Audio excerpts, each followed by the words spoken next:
మన ముఖ్యమైన పండుగల్లో మహాశివరాత్రి ఒకటి. ఏటా మాఘబహుళ చతుర్దశిని శివరాత్రిగా జరుపుకుంటాం. ప్రతి నెల కృష్ణ చతుర్దశి మాస శివరాత్రి. ఆ వేళ కూడా ప్రార్థనలు చేసినప్పటికీ మహాశివరాత్రి మరింత ప్రత్యేకమైంది. దీన్ని అత్యంత విశిష్టమైందిగా, పరమ పవిత్రమైందిగా భావిస్తారు. శివరాత్రి రోజున ఉపవాసం ఉండి జాగారం చేస్తే పాపాలను నశిస్తాయని, పుణ్యం వస్తుందని భక్తుల నమ్మకం.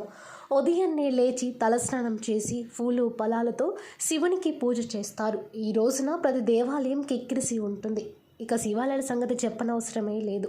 ఇసుక వేస్తే రాలనట్టు భక్తుల రద్దీ కనిపిస్తుంది.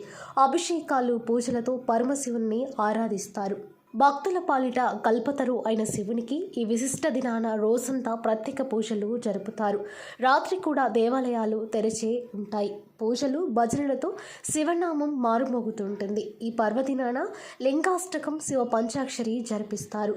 దీపారాధన చేసి భక్తి ప్రవృత్తులతో రుద్రాభిషేకం చేస్తారు. శివ పార్వతుల కళ్యాణం చేస్తారు. రోజంతా పరమేశ్వరుని ప్రార్థనలతో చింతనలో గడిపి రాత్రి జాగారం చేస్తారు. శివరాత్రి పర్వదినానికి ఉపవాసం, జాగారం ముఖ్యం. భక్తులు ఈ రోజున పరమేశ్వరుని ఆరాధించడమే కాకుండా ఏ తప్పులు చేయకూడదని, అబద్ధాలు చెప్పకూడదని విశ్వసిస్తారు.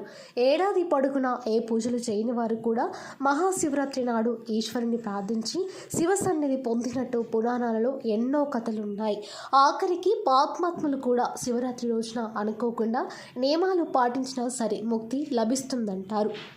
గుణనిధి కథ ఇందుకు సాక్ష్యం. శివుని ప్రసన్నం చేసుకోవడం చాలా తేలిక. అందుకే భక్తవశంకర అన్నారు. బ్రాహ్మణ కుటుంబంలో పుట్టిన గుణనిధికి ఏ ఆచారాలు పట్టవు. దుర్గుణాలన్నీ అలవర్చుకుంటాడు. అన్ని విధాలుగా పతనమైన అతను మహాశివరాత్రి నాడు కావాలని కాకుండా అన్నం దొరక్క ఉపవాసం ఉంటాడు. ప్రసాదం దొరుకుతుందనే ఆశతో దేవాలయానికి వెళ్తాడు. చీకటిలో కనిపించక అవసరం కోసం దీపం వెలిగిస్తాడు. జాగారంలో తూగుతున్న భక్తుల అలికిడికి భయపడి పారిపోబోయి అనుకోకుండా శివ సన్నిధిలో ప్రాణాలు విడుస్తాడు. ఈ విధంగా ముక్తి పొందుతాడు. అది సంగతి. శివరాత్రి మహత్యం అంతటిది. మీ అందరికీ మహాశివరాత్రి శుభాకాంక్షలు. ఈ పండుగ మీకు సర్వ శుభాలు చేకూర్చాలని ఆశిస్తున్నాం.